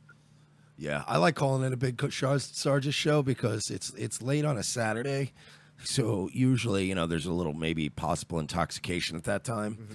And It it certainly is. usually really makes you want to call into any show. Like, because you're sitting there listening, and they're like, yeah, and can you believe, like, the FBI was under pressure by Obama? And you're like, God damn it, I'm angry, too. I, too, will call into this program and be mad. That's why political talk and sports talk will always be successful. Yeah, because it's just people having a drink and going, what? Yeah. No, fuck you. The Steelers suck. And then you just call it. And then Well, we're trying to coin the phrase "use your voice as a weapon," so we'll see if that works or not. Better than using a stick like Kyle Chapman. Yeah, definitely. Yeah, or an army of trannies like the other guy. We don't know if it's an army of trannies. Well, there's at least one confirmed tranny. Okay, there's one. So there's confirmed. at least one tranny general. Okay. So at least 10% of it. He has a higher percentage of trannies in his army than the U.S. Army does. Oh, okay. There you go. I like that. Sorry. Yeah. We're getting a little I agree weird. with that. Yeah, we've been we had some issues of our own, far and away, all the way in California. Yeah, we have the right wing attacking us too. So boomers don't like us, like at all. Yeah. Oh, really? Yeah, Well, they- I mean, then you guys know how I feel. They sick the Kyle Chapman, Joey Gibson army on us. Right. Wow. What I mean, I got a lot of Patriot guys that follow me in the Patriot movement. There's a lot of militia guys that follow me, and a lot of there's a lot of militia guys that hate me too. So it goes both ways on that. And then I got a lot of leftist listeners that listen in and call in the show. We call this one guy calls in the show. His name's Rich. We call him our token libtard. So I mean, I'll be honest, we don't have any leftists that listen to this show, only because we have leftists that start listening to this show and they get red-pilled really hard. So I don't know what we're doing, but apparently it's working. Well, that's a good thing. That's not a bad thing. Yeah. Yeah, we get a lot of weird feedback from people you'd never expect being like, dude, I'm kind of red-pilled hard now because you guys... Yeah. When you go down the rabbit hole, you can't come back. That's how it goes. Yeah, for sure. You just take you just take being funny. You just take the thing that the left was really good at. You take that many from them. years ago. Not anymore. I mean, dude, John Stewart single-handedly shaped a lot of fucking. He filled a lot of voting booths. Yes, he did. By being That's cool, true. funny guy. And it's now the pendulum's swinging back around. We gotta kind of make it. We can't have this fucking. Look, I understand that like Bikers for Trump and like Patriot Prayer and all those guys, they have their place where they, you know what I mean? They gotta rally their people. But we tend to have an issue with them only in the aspect of that they refuse to recognize the other side of the right-wing coalition. And it's a little shitty of them to do things like, when you denounce half of your own base, it's kind of shitty. Yeah. You can say you can say I disagree with you. I'm not. Look, trust me. If some boomer goes, look, Paul Neyland's an embarrassment, I'll be like, I agree with you. Yes. You can't be Jew ranting on Twitter all day if you're running for Congress. That being said, it's not the '60s. Yeah, but that being said, I don't know when you have rallies and stuff in Washington D.C. and maybe let's just say not let Baked Alaska or Augustus Invictus speak. But maybe you let Black Lives Matter speak, or maybe you say things like you'd give ISIS a platform. Then maybe that's kind of stupid. Yeah. Maybe you're not being consistent in your beliefs. Oh yeah, during that whole Moar event, that Muller of all rallies, where I think like 150 people showed up. We were there. Yeah. Oh, you were there? I got shotgun blasted by Tommy. Tommy hates me, and because I was talking about how they brought BLM up on stage. And I was like, nah. And, it was just my opinion at the time, and I got caught up in the whole mess of things. And so him and I have been going at it for months and months and months. I think he's a piece of shit, but that's just my personal opinion. Yeah. Well, I mean, honestly, I think that a lot of these, first of all, these rallies are counterproductive. They're fucking stupid. Yeah. I'm not saying not ever have any rallies. I get it. Rallies are necessary. But these motherfuckers are doing them weekly all over the country. They got their fucking money that they're getting from these boomers on their fixed incomes, and everybody's sending them all these bucks so they can travel around and make it about them and get that picture of them with their little megaphone in their hand like a bunch of faggots. And it's getting waving their dumbass Confederate flags. Don't get me started on that. Yeah, and it's fucking cringe. On a level I can't even describe to you. And then when they turn around and go, well, don't punch rat, man. We're doing our rallies. And then you're like, well, okay, can you let Augustus Invictus come? No, but I'll let Black Lives Matter. It's like, man, fuck you. Right. Fuck you. They're cop killers, now, dude. I don't know the whole thing, what happened between Augustus and how he got, I always said, I've seen him speak, and I met him through Dave. And Ryan Ramsey, which was another friend of Dave's, and Ryan and I are at odds too because of the whole Confederate flag thing. And I'll explain that if you guys let me in a second. Sure. Here. Oh yeah, no, I'd love to hear about that. But anyhow, I don't know what happened between him, but I think his problem was he was trying to do that whole Southern accent thing, and people were like, dude, what the fuck are you doing, you dumbass? Just act normal. Where I seen him in an interview on Dave Martell's show, the guy was personable. He was great. He was energetic. And it's like, that's the Augustus Invictus everybody needs to see, not this fucking hillbilly goddamn Southern drawl, guy that you're trying to portray. Yeah, the Invictus we had on our show was awesome. Like it was that was one of our earlier segments, like when the show was first getting going and we were getting okay guests, and he came in and it was like a big get for us. And we didn't know how to deal with it because you know so much about a guy through rumors and innuendo, and you're like, all right, well, we'll see how it goes. And he came in and we were just ripping on libertarians, making fun of like all these these boomer cocks that are just out there for money. And but he was just funny, and he was just chill, and he's got a quick wit, and he could be funny. I just think he tends to get bogged down a little bit in being too serious. Yeah, and I agree with you. You know, sometimes you got to show your human side. Like, we're not all fucking superhuman characters. Like, sometimes you're a normal guy. But I think he'll come back re-energized. Right. But I know we got into it a little bit with Ryan Ramsey, too, for the same reason. Because, us and Ryan are cool. Libertarianheathen.com. We're still cool with him. But he he kind of yelled at us for basically what he perceived as us being kind of kiss-uppy and being all cool with Invictus, and because he has a lot of problems with him, and because of some stuff with, I guess they had a Patriot group they were members of, and they got into some shit over it. It was like, I don't know, man, I'm cool. You know what I mean? We've always been sort of, unlike other people, willing to give anybody on the right a platform, and some leftists. Yes. We're not going to give fucking terrorists or cop killers a platform, but if you're a liberal and you want to come on, we've always been pretty open, and we even invited Ryan Ramsey. We're like, dude, come on, man. And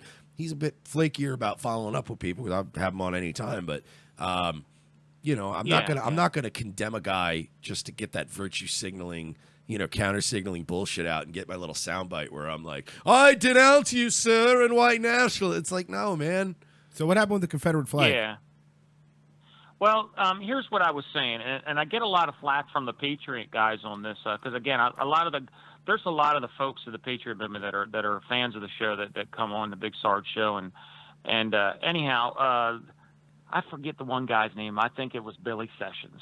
Yeah, Billy Sessions. I don't know if you know who he is, but they did that little drive through Mississippi with all the Confederate flags and this and that and this and that. And I think I forget what they called it, what kind of rally they called it. But anyhow, this was a few weeks ago to a month ago. They did a monster truck rally, because that's what it sounds like. It probably was, because they were all in their fucking beefed up Jeeps anyhow. But anyhow. I said, look, I get it. You're proud of your Southern heritage, and you should be. All right, I understand it 110%. I'm on board with that. Okay, just like everybody else is proud of their heritage. Okay, I said, well, maybe because I was a soldier, and I've been in combat, and I've seen things that make you want to fight for the American flag, and for the American values and for your country. Maybe that's why I'm a little bit different in how I say this. I believe out in public, the only flag you should be waving is the American flag, because that's who we are. I believe in Trump, like Trump says, America first. That's how it should be. You want to fly your Confederate flag in your own backyard, or put a sticker on your bumper or whatever, by all means, go ahead and do it. But when you're out protesting and you're out trying to save these statues, don't be going, the South will rise again. Fuck you. Yeah, no, I agree. And, it's funny because I feel the same way. And it's the same thing. Those same people that are driving around with the Confederate flags are yelling at Mexicans for holding up their flags. And they should. You're not in Mexico. But then it's like, but this isn't the fucking Confederate States of America either. An American flag, that makes sense. That unites people. It's like, look, I get it. And again, I don't think that they should bring down the monuments. I think that's part of the history. It should be there. No problem. But there is something to be said about, look, man, that flag lost. Regardless of what it was for, I get it's your heritage, but it's like, I get it. It's like a Russian guy flying a USSR flag. It's like, why? Why are you still flying that? Yeah. Yeah. And that's how Ryan Ramsey and I got into an argument about it. Well, it was a discussion about it first, and I just gave my opinion. And, he came out of the box, guns a-blaring, and I was like, kind of step back a little bit. But I was like, you know what? I'm not going to let him shoot names at me and not shoot back. So, it got out of hand, and I wish it didn't, because I think he's a great guy. But it is what it is, But that was the whole basis of Ryan and I's argument as well after that, because he was waving his Confederate flag at one of his rallies. Yeah, and I mean, there's already too many distractions from our own national pride. I don't think we really need it anymore, And look, I'll say this: even when I was disrespectful, in high school, everybody's a disrespectful little shit and stuff like that. Oh yeah. So even when I was being disrespectful during the Pledge of Allegiance, you still stood for it. Yes. Or the national anthem, you still stood yeah. for it. Put your hand over your heart, and even if you were thinking in your head, "This is gay," you still did it. You know what I mean? There's that certain element of you get to it does send a bad message, and I think that. Look, the right likes to act like they're so fucking squeaky clean, and that it's all the left. The left is all the source of all of our misery.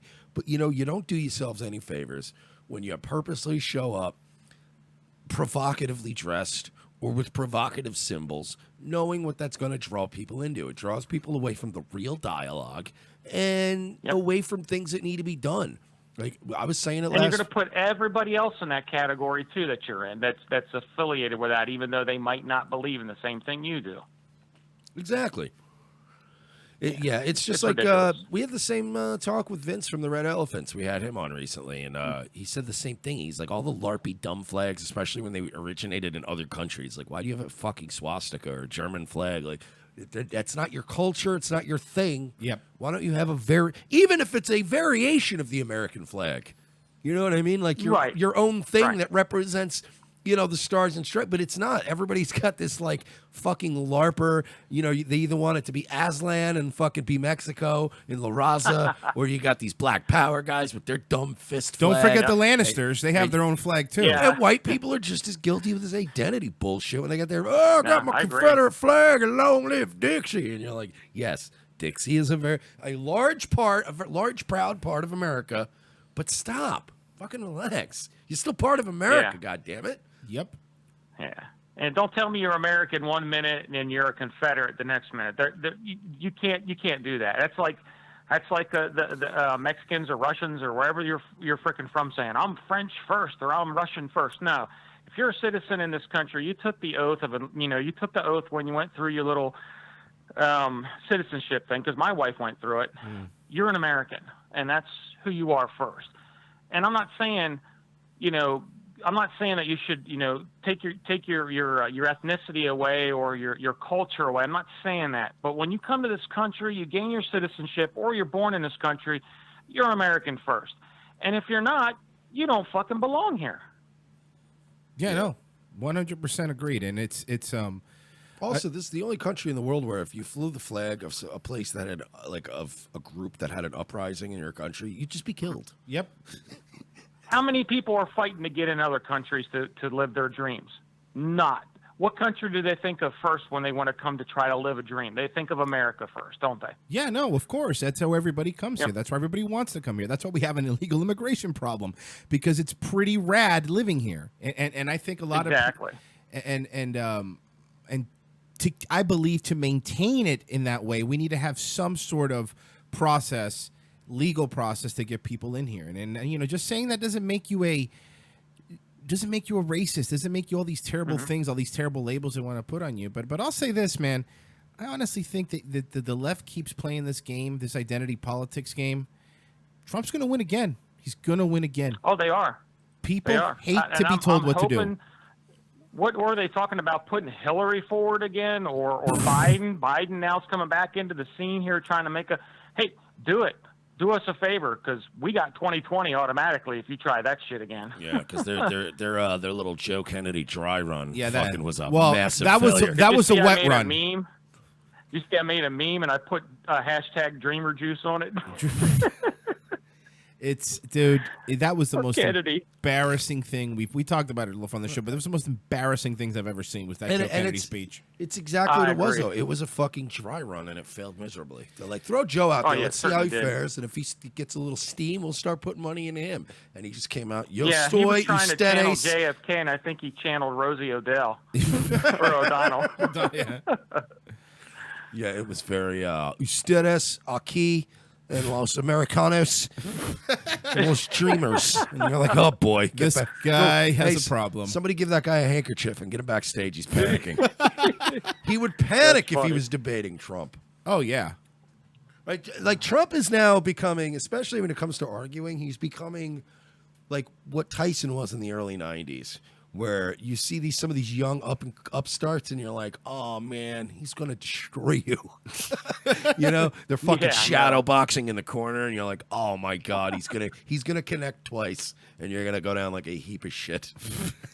Yeah, like a bag of potatoes. Yeah, I mean, fucking, he beat Hillary Clinton, who had an earpiece in and had a team of probably top-notch think tank people in a room, giving her the greatest answers ever. And he shot from the hip the whole time and destroyed her. And it was like watching a boxer slip in the occasional kidney punch and be like, all right, that was dirty, but nobody saw it. Yeah, it was. She just couldn't hang, man. Yeah, he's coming back. Yeah. I love it. I hope we abolish term limits. So do I. Abolish term limits? Yeah, dude, I'm a monarchist anyway. I say just give it to the Trumps. You watch too much Game of Thrones, man. That's a good-looking family. Well, Big Sarge, you wanna plug? Oh yeah, your stuff.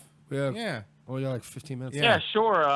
Again, everybody, we're on the No Apologies Broadcasting Network. You can find us on Facebook. And we have a plethora of shows on there, but the one that Mike and I and Royce and I are involved with is called The Big Sarge Show. We go live at 10 p.m. Eastern Standard Time every Saturday night. We usually shoot live on Facebook and YouTube if we're not banned. So join us.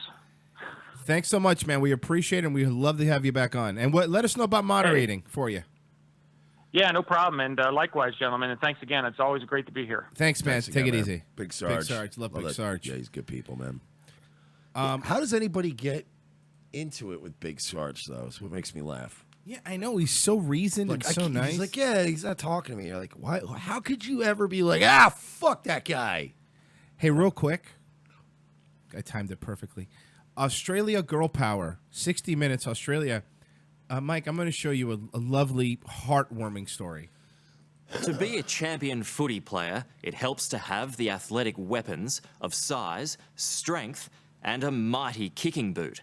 Hannah Mounsey certainly ticked those boxes and was in demand by the top clubs to play in the women's AFL. But the AFL said no. It decided she was ineligible for its competition because at 6'2" and weighing 100 kilograms, she was too much of a physical threat to her opponents. Now, while it might seem like a clear case of discrimination, it's not that simple. You see, Hannah wasn't born a girl. Well, then there's your thing. There's your right there. Wait, was this supposed to be a shocking reveal? The Brock Lesnar in a wig? Yeah.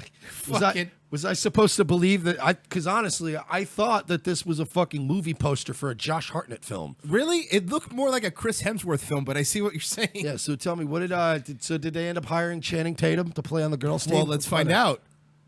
But a boy. Up, Holly.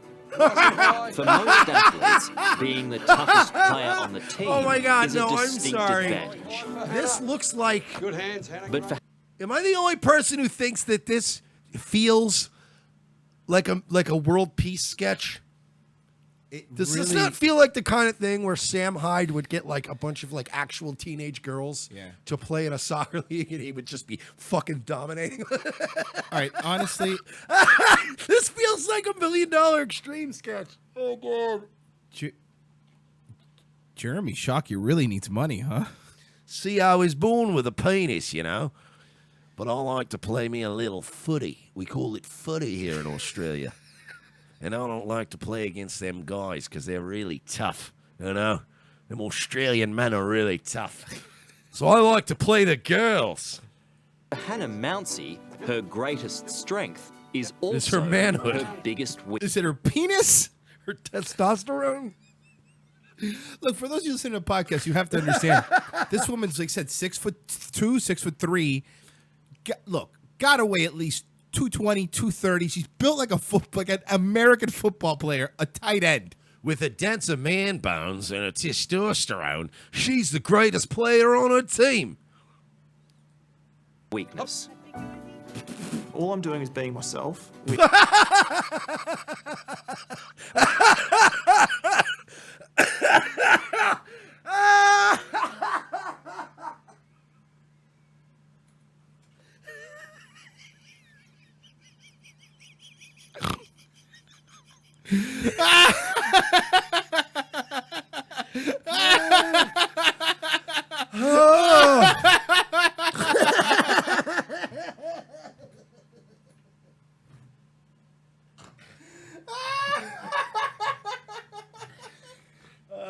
By the way, before anybody out there tries to accuse us of being transphobic, is that the reaction of two guys who seem scared?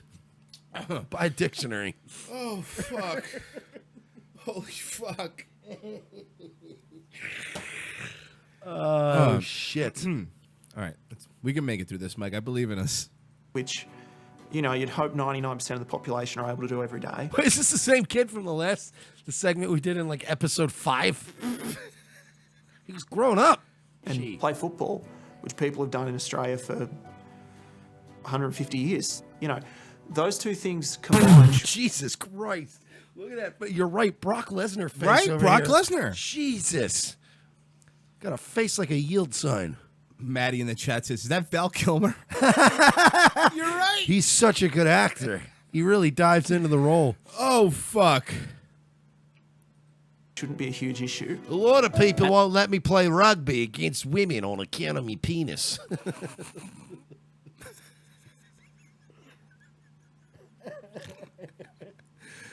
Fuck. Issue. At 6'2" and weighing 100 kilos, the Australian Football League has... Hey, someone in there tell me what 100 kilos is in fucking American. Hey, Mob Tech, why don't you fucking break that down for us? Yeah, tell me what that is in pounds. Yeah. How many? And also find out how many stone. Yes, also we want to know stones. Thank you. Hannah is too powerful to play in its elite women's competition. On account of her penis. Like, that's why, though. Can I tell you? I do not like Outback Steakhouse Super Bowl commercial. It's terrible. And also, why don't you at least get some tits? Make it fair. You got like fucking pecs. Yeah, pecs. Yes. Because she was once a man. No shit. No shit with the fucking Jack Swagger face and Jack fucking Swagger. That's who it looks more like. Fucking looks like Jack Swagger with middle school tits, and I'm supposed to let you start beating up on the girlies?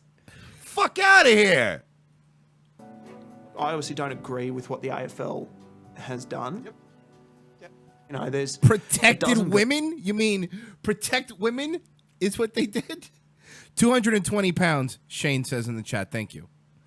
Jesus. That's a big boy. Yeah. That's a big Do you boy. understand that this woman is too large to compete for the WWE Cruiserweight Championship?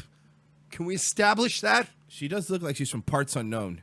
She would not be allowed. She's too large to compete against Cedric Alexander for the WWE Cruiserweight title. girls within a couple of centimetres of my height, so I certainly wasn't the tallest. Look at this. The AFL today has denied transgender athlete Hannah Mounsey eligibility. Hannah is at the centre. Citing, they have eyeballs. Of a heated row over equality in When asked for a comment on why they rejected her, they were quoted as saying, "Come on." On account of the penis, I keep telling you. It's all What because of the did you penis. get? Victorian Equal Opportunity and Human Rights Commission. After the 28-year-old's attempt to become the first transgender woman to play in the Look at the AFLW. fucking... Dude, do you understand? This is an impressively built person for a man. For a man. Look at her lats! Like, that's, like, all right, look, Royce and I both have gone through periods where we were into working out and such. I've never been anywhere near into it as Royce was. Royce was like a fucking animal.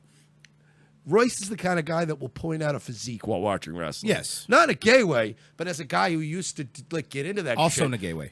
Also in a gay way. But like, you know, it's like the Vince McMahon, the guy like wrestling too. When you see a big dude and you're like, whoa, holy that's shit. impressive. Yeah. That's the kind of thing, if that was a dude walking down the street in jeans and a t-shirt, You'd be we like, would have "That's been a like, big guy." Bro, look at that guy. That is not somebody taking estrogen. I'll tell you that right now. Not enough. No. Jesus. Was rejected last Hannah month. was a woman for all intents and purposes. Look at those One here. fucking ankles and feet and legs. Like, that is a dude. Somebody didn't cancel their Dollar Shave Club, huh?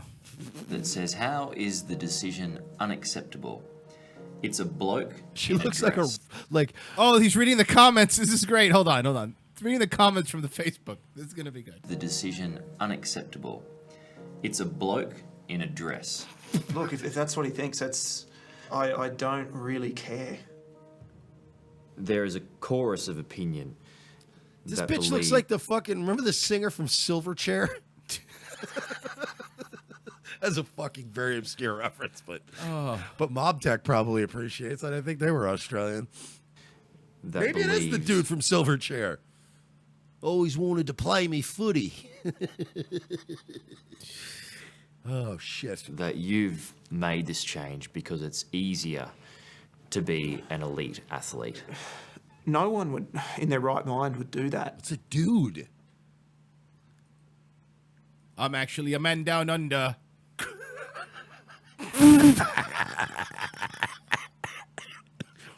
Fucking two 10-year-olds doing I a know, radio I love it. A little more. Easier to be an elite athlete. No one would, in their right mind, would do that. But look, when I transitioned, You're not in your right mind, so I think you said one thing correct. I'd absolutely. This I dude thought I looks knew. like a fucking. They look like somebody you'd see performing in the X Games. Yes. He would go on after Shaun White. I don't know if you know, but my penis is sponsored by Red Bull. But I had absolutely no idea what I was getting myself into. Absolutely none. You know, I lost pretty much all my friends. Bloody hard to get a job, and it's really difficult to find. He looked like he'd be one of Patrick Swayze's friend in Point Break. Could you imagine? Oh, the haircut. It is. Dude, if I punched this person in the face, it would shatter my hand. Yes. Find somewhere to live. For the bro, that's a good-looking dude who gets a lot of tail. Gets a lot of tail. Fucking ruined, man. You look like Chris Hemsworth. What was your problem? Do you understand what they're doing to us? first 25 years of her life, Hannah was Callum, a male handballer who represented Australia and used sport to overcome his crippling social anxiety. I also have social anxiety, but I still want my dick. Yeah. So now what? We're supposed to let this Tim Tebow looking ass nigga just suddenly be a girl now? Hold That's how on. we doing it? That's what's hot in the streets? He's squatting almost 300 pounds. You want to let this man hit a woman? Are you fucking insane? That's fucking impressive. ridiculous. That's guy impressive. Yes. Even though Oh no, 3 plates. Wait a second. Oh boy. Oh boy. 365-pound squat. You want a man with a 365-pound squat to hit a woman? May I answer your question, Royce? Yes. No. They want a woman with a 365-pound squat. Oh, okay. And a penis. Oh, okay. To hit other women. That's fine. That's fine. Didn't really know it at the time. I'm going to say this. Not only is that impressive, I would guess, if I had to guess, at this point he was doing steroids. You know, all the trans stuff and your gender stuff, it's you can sort of compensate for it by being this extra masculine sort of... You still are extra masculine, though. Nothing's changed. Nothing's changed. You don't fucking grow your hair out, toss on a pair of silk panties. Fucking Christ. And get to go play women's rugby. This would be a Dana Carvey character in the 90s SNL.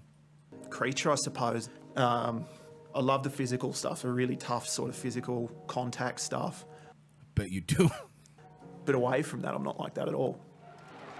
Is that a part of your life that you find difficult to talk about? No, because the thing is, and a lot of trans people don't like talking about themselves before even any reference to it. But the thing is, you know... At least he painted his nails. I did a lot of... Josh really cool- Chris in the chat, Hans and Trons.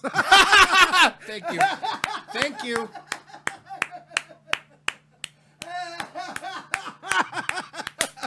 That's a slow clap right there, brother. This was a funny show, but I think he may have done the funniest line of the show. It's not often a listener gets the fucking That line was of the show. fucking but- amazing. That's the Oh, quality we shit. want when we have Super Chat, by the way. Yes. That's the quality. You want to know the bar? That's the bar. Yeah.